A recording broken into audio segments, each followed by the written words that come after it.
I knew something was off the moment my Outlook pinged with a mandatory sync at 9:13 on a random Tuesday morning. Not 9 o'clock, not 9:15, 9:13, like they wanted to catch me emotionally off balance. The subject line read something vague and corporate, the kind of phrase that means absolutely nothing and everything at once. Realignment strategy touchpoint. I sat staring at it for a full minute. In my 12 years at this company, I'd never been invited to a meeting that wasn't on the quarter hour.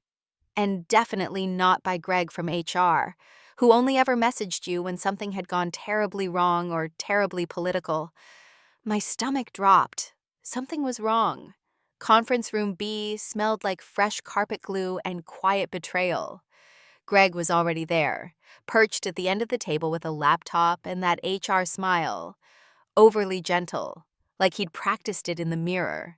Next to him sat Martin, my direct manager. 12 years. 12 years of building cross-functional frameworks, leading platform migrations, and negotiating vendor contracts during global crises, and the man couldn't even look me in the eye. He was busy stirring his coffee like it contained a message from God. "Rebecca, thanks for coming," Greg said, motioning to the chair across from him. It was already pulled out.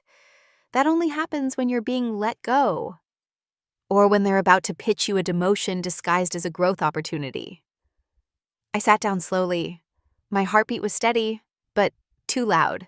Greg launched into the speech like he was reading off a prompter. As part of our continued effort to streamline operations and drive efficiency, your role has been identified as redundant in the upcoming realignment. Redundant. I blinked once, twice, waiting for Martin to say something, anything. But he didn't. He just nodded slightly, eyes glued to the cardboard sleeve of his coffee cup. The same man who'd once called me his right hand in front of the board now couldn't lift his gaze long enough to deliver a single word of decency. I felt the room blur at the edges as Greg slid a folder toward me, like we were playing cards at a sad casino. Inside was my severance packet, benefits summary, and a reminder that I'd be escorted out after the meeting. Escort, like I was a threat, like I hadn't led 2 successful M&A transitions or trained 3 departments through system overhauls with 0 turnover. I asked one question, just one, barely above a whisper. Why now? Martin stood up. The meeting, apparently, was over. "Greg will walk you out," he said, already halfway to the door. I watched them leave. The man who once praised my leadership on LinkedIn and the HR rep who once forgot my name at a team retreat. I packed my things silently. My nameplate, a cracked coffee mug from our 2014 All Hands, a photo of my dog, Maple, wearing a Santa hat.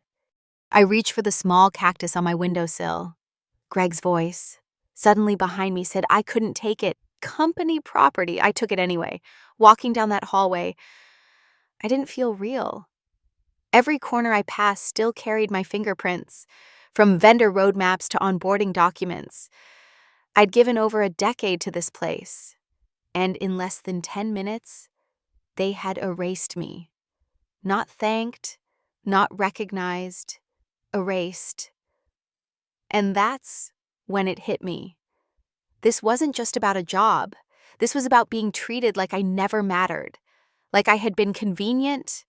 And now I wasn't I sat on the floor of my apartment, legs crossed, the same way I used to sit in project kickoffs when we'd run out of chairs and budget at the same time. On my left was Maple, her head resting on my thigh, watching me with those impossibly knowing eyes. On my right was the box they handed me like a consolation prize for 12 years of loyalty. One worn nameplate, one mug with a chipped handle. A picture of me and my team from the last product launch, half of whom had already been laid off, relocated, or replaced. The silence felt different now. It wasn't peaceful. It was empty. I picked up the severance packet again. 2 weeks of pay, a flyer about navigating career transition, a helpline printed on recycled paper. That was it. No exit interview, no acknowledgement, no handshake, just a sterile folder and an escort to the lobby like I had shoplifted a laptop. I kept flipping through the pages like maybe I had missed something. Maybe there was a section called Just Kidding, or Here's the part where we treat you like a human being. But it was all cold paragraphs, legal phrasing, and a reminder to return my security badge. I looked down at Maple, who licked my hand like she understood what I hadn't been able to say out loud. I always thought I'd leave that job on my own terms. Maybe for something better. Maybe to start something of my own. Not like this. Not in silence. Not as an afterthought. There's a specific kind of heartbreak that comes from being erased. It's not dramatic. It doesn't come with shouting or slammed doors. It's quieter than that. More surgical.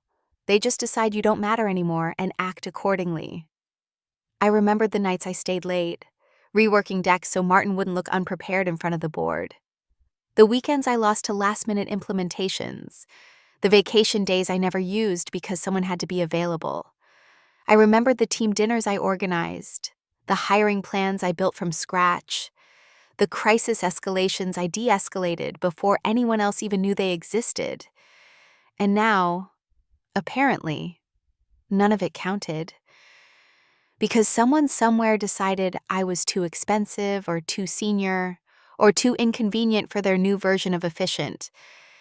And instead of saying that, they said I was redundant, streamlined, realigned. I sat back against the couch and closed my eyes. I didn't cry. Not yet.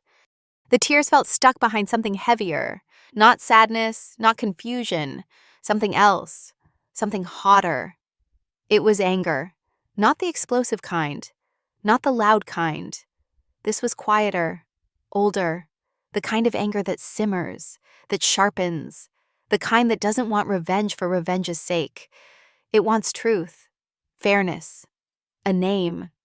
I opened my laptop and pulled up my old email archive, scanning through folders of project documentation, timelines, budget approvals. My fingers moved without thinking. I wasn't sure what I was looking for. Maybe evidence, maybe a reason to believe this wasn't personal. Maybe I just wanted to remember what it felt like to matter. But the more I searched, the more I realized the truth. I wasn't just erased. I was expected to disappear. Quietly, gratefully, like I should be thankful they let me stay as long as they did. Maple nudged my leg. I looked down at her, then back at the box. They thought that was it. They thought I'd take the box, sign the papers, and vanish. They didn't know me at all. I didn't sleep that night. Not a single minute.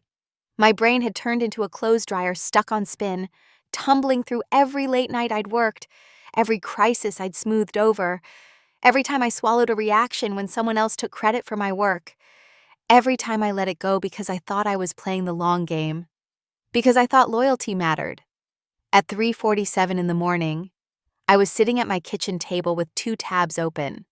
One comparing severance norms for senior operations managers in our industry, and the other a blank document I'd titled What I Deserve. The numbers didn't add up. What they gave me wouldn't cover Cobra and a single month of rent, let alone 12 years of weekends, restructures, and emergency calls. I stood up to stretch and knocked over a stack of papers from the box. They spilled across the floor. Old employee awards, onboarding checklists, a card from my first team that said, "Thank you for making chaos feel organized." And there, buried between the clutter, was something I hadn't seen in years. My original offer letter, dated February 6th, 2012. The edges were yellowed, the font slightly faded, but it still had that strange, faint chemical smell from the HR printer. I sat down and opened it, not expecting much, just a quiet, self-destructive trip down memory lane. But I read it anyway. Page 1, base salary. Page 2, vacation accrual. Page 3, the section about the ergonomic assessment I never got. Page 4, non-compete. Page V, arbitration clause. Then page 6. There it was, buried deep in a paragraph I'd probably skimmed over at the time, thinking it was just more legal filler. All unvested shares under the Employee Equity Incentive Plan shall become fully vested upon termination of employment by the company without cause. I blinked. Then blinked again.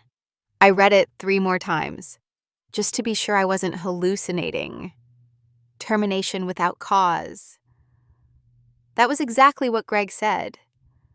This isn't personal, it's not about performance, which meant it was a clean, cause-free exit.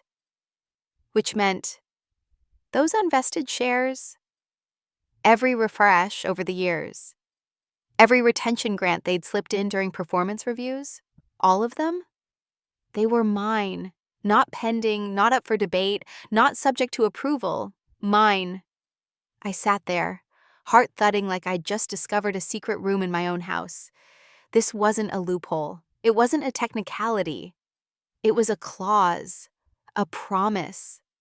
And they had ignored it. Or maybe they never even read it. My fingers started moving before my brain caught up.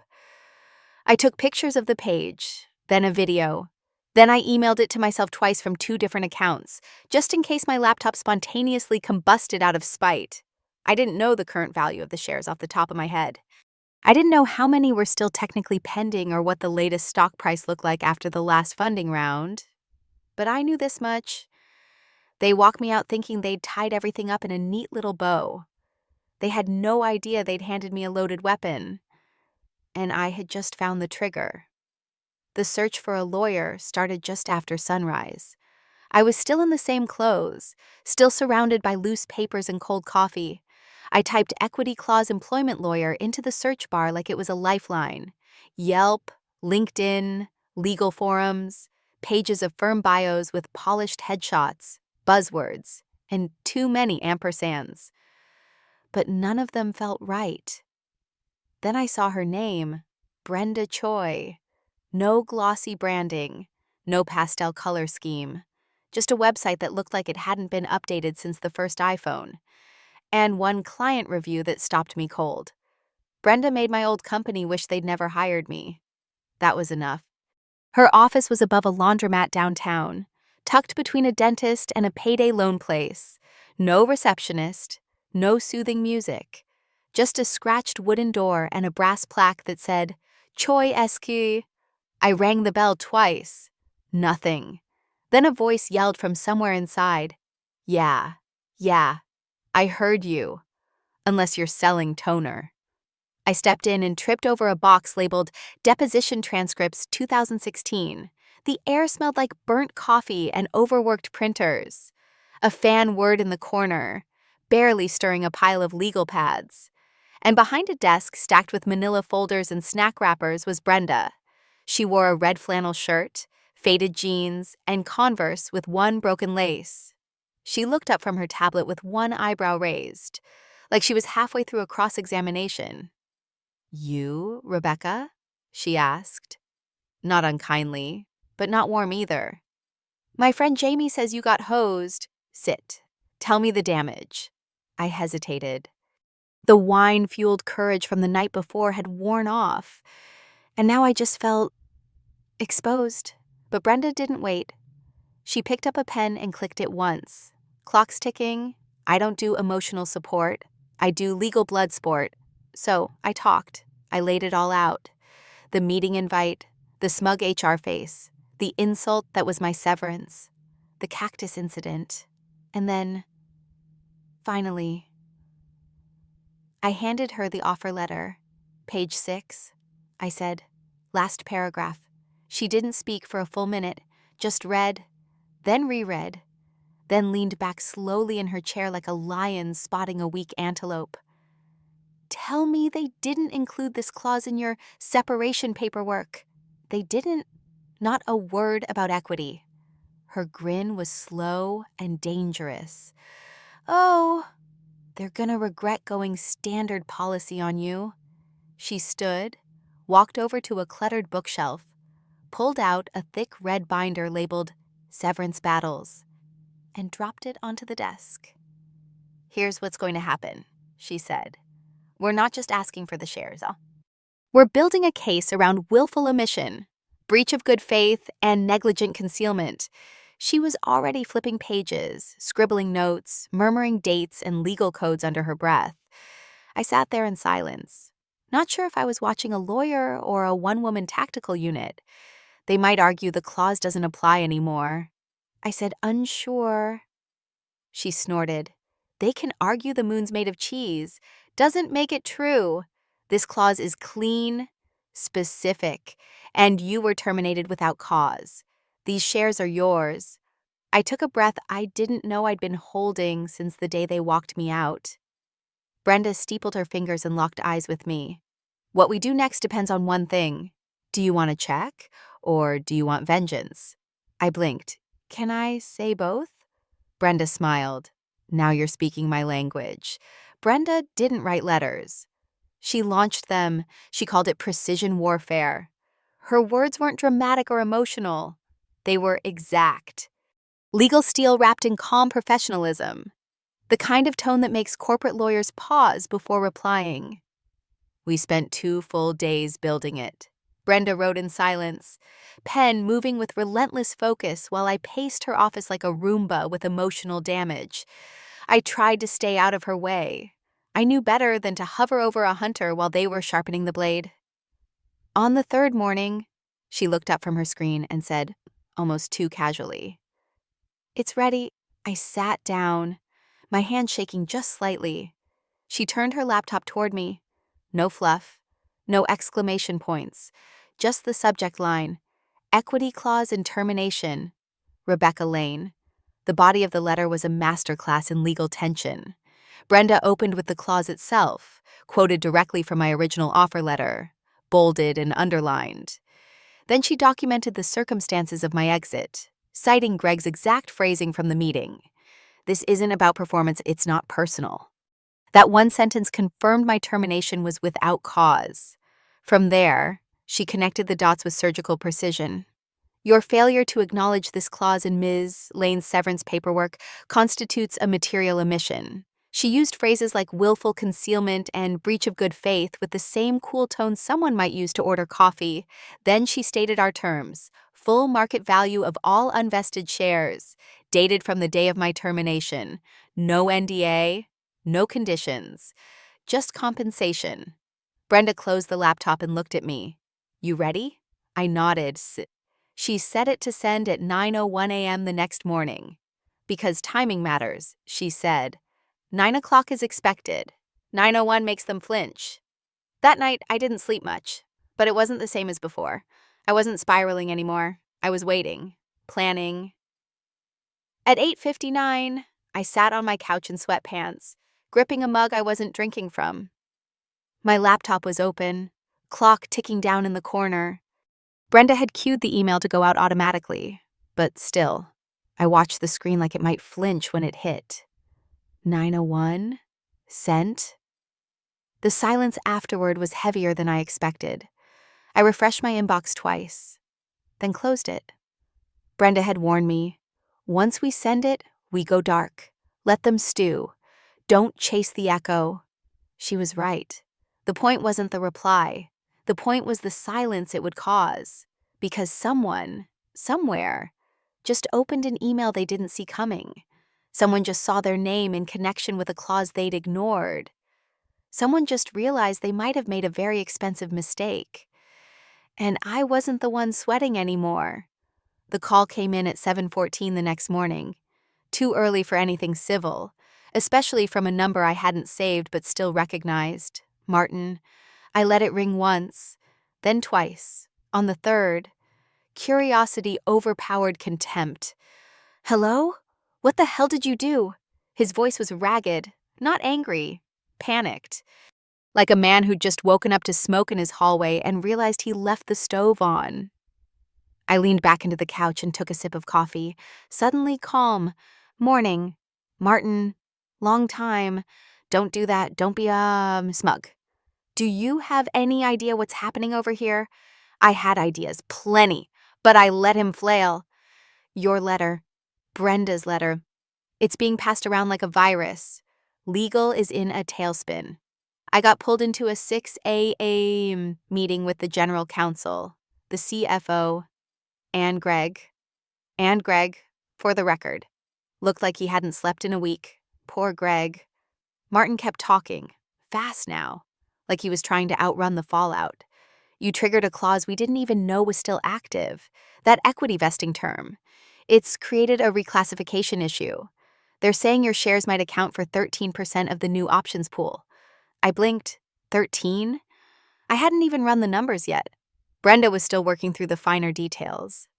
But that number, that was more than noise. That was leverage. Didn't you all just announce a fresh equity allocation in that Q2 press release? I asked, trying to sound innocent. Martin groaned. Yes, and apparently. You were still on that list. The update to remove your eligibility didn't process in time before the vesting event triggered. They pushed it live assuming your exit had finalized. But because your termination wasn't coded with cause, everything defaulted to active. Oops. I said it flat, like it tasted better that way. They're calling it an earnings impact. Martin continued, voice cracking. Legal's talking about whether it needs to be disclosed. This isn't just about a payout anymore. It's about governance, optics, shareholder implications. There it was. They hadn't just fired a project lead. They'd accidentally handed a legally savvy ex-employee a direct line into their cap table. And now they couldn't shut me out without making things worse. Martin's voice softened, like he was trying to pivot into charm. You got your severance? Why push this? Because you treated me like I was disposable. I said, like I'd take your little folder, nod politely, and vanish. But I read the fine print. And you didn't just walk me out. You turned me into a shareholder. A problem. He exhaled like he'd just been handed the worst quarterly report of his career. I liked working with you. Rebecca. Noah, I said, you liked having someone who cleaned up your messes without needing the credit. You liked that I never made noise. But here's the thing about quiet people. When they finally speak up, it's never small talk. I hung up before he could reply. The air around me felt different now, like the room had expanded, and I could finally stand up straight, for the first time since I was pushed out that door. I didn't feel like someone begging to be heard. I felt like someone they couldn't afford to ignore. Walking back into that boardroom felt like stepping onto a stage I didn't audition for last time. Same sterile carpet, same too bright lighting, same fake ficus in the corner that somehow still looked healthier than Greg. Only this time, I wasn't clutching a cardboard box. I wasn't being walked out. I was expected. Brenda walked beside me, wearing a navy suit that could have doubled as armor. She didn't speak. She didn't need to. Her presence said everything. Inside, the room was already full. 6 people at the table, 2 more by the wall with laptops. Legal had shown up armed. At the head sat the CEO, Dan Fork, tanned, polished, and visibly uncomfortable. Greg was there too, pale and sweating through his dress shirt, like someone had replaced his blood with decaf. Rebecca. Thank you for coming, Dan said, offering a smile that didn't reach his eyes. We appreciate the chance to speak in person. Brenda dropped her binder on the table. It landed with a thud that cut through the room. Let's talk about this standard policy you've been waving around like it replaces contract law. She tapped her laptop, and the projector behind us blinked to life. The clause lit up on the screen, underlined, highlighted, annotated like scripture. All unvested shares shall become fully vested upon termination, without cause. One of the company's lawyers opened his mouth. Brenda raised a hand. We'll get to you. I want to hear from Greg first. He looked like a possum caught in high beams. I didn't see that clause at the time. He stammered. It wasn't in the severance template.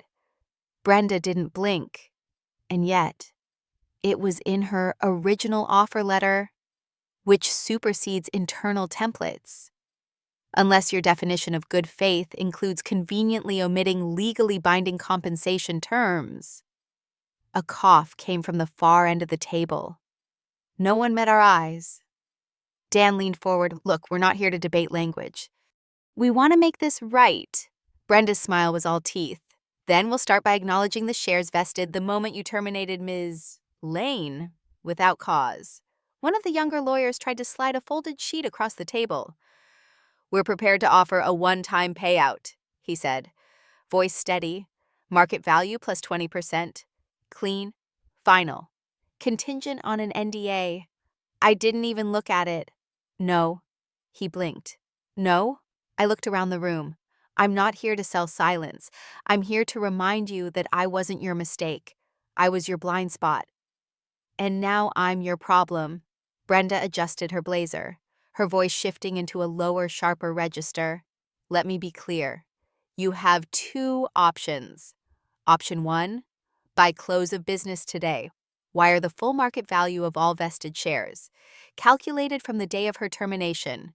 No conditions, no NDA, just compensation. Long pause. Then someone from legal asked, almost a whisper, and option 2? Brenda leaned in. She keeps the shares. Becomes an active shareholder. Begins filing motions, starting with a demand to audit your termination practices, particularly those related to equity suppression. She let it hang for a moment. We'll also be requesting board meeting minutes, executive compensation plans, and Greg's training credentials. Greg made us sound like a dying bird. And just so we're all aligned, she added sweetly, these actions will be public, which means media, shareholder calls, headlines. Dan's face had gone from pink to gray. You treated her like she was disposable, Brenda said. Now she's the crack in your foundation. Another long pause. Then Dan turned to legal, his voice tight. Draft the wire paperwork. We stood. No handshake, no apology, just gravity. And for the first time, walking out of that room, I wasn't someone they'd erased. I was someone they'd never forget. The wire hit my account 4 hours later. No NDA, no silence clause. No corporate fluff about mutual resolution or moving forward. Just numbers, 7 figures, clean. I didn't cry.